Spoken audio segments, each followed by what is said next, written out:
എന്നാണ്. അപ്പോൾ ഞാൻ ഇന്ന് ഉണ്ടാക്കുന്നത് കട്ടനും കപ്പയാണ്.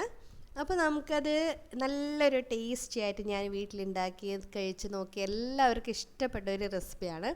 അപ്പോൾ നിങ്ങളെല്ലാവരും ട്രൈ ചെയ്യുക. നിങ്ങൾക്ക് എൻ്റെ റെസിപ്പി ഇഷ്ടപ്പെടുന്നുണ്ടെങ്കിൽ എൻ്റെ ചാനൽ സബ്സ്ക്രൈബ് ചെയ്യുക, ലൈക്ക് ചെയ്യുക. നിങ്ങളുടെ അഭിപ്രായങ്ങളൊക്കെ കമൻറ്റ് ബോക്സിൽ കമൻ്റായിട്ട് ഇടുക.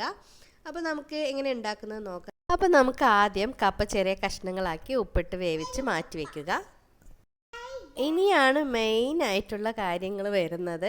ഒരു പാനിൽ കുറച്ച് വെളിച്ചെണ്ണ ഒഴിച്ച് കടുകിടുക. കടുക് നന്നായി പൊട്ടി വരുന്ന സമയത്ത് നമ്മൾ ചെറിയ ഉള്ളി അരിഞ്ഞതും പച്ചമുളകും ഇട്ടിട്ട് ഒന്ന് വഴറ്റി കൊടുക്കുക.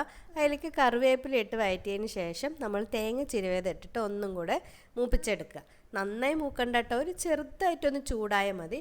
അതിലേക്ക് ചില്ലി ഫ്ലേക്സ് ഇട്ട് നമ്മളുടെ കപ്പ പുഴുങ്ങിയതും ഇട്ട് നന്നായി ഒന്ന് ഇളക്കി കൊടുക്കുക. നന്നായി മറിച്ച് ഇടണം. കപ്പ പൊട്ടി പോകരുത് കേട്ടോ, അത് നല്ലോണം ശ്രദ്ധിക്കണേ.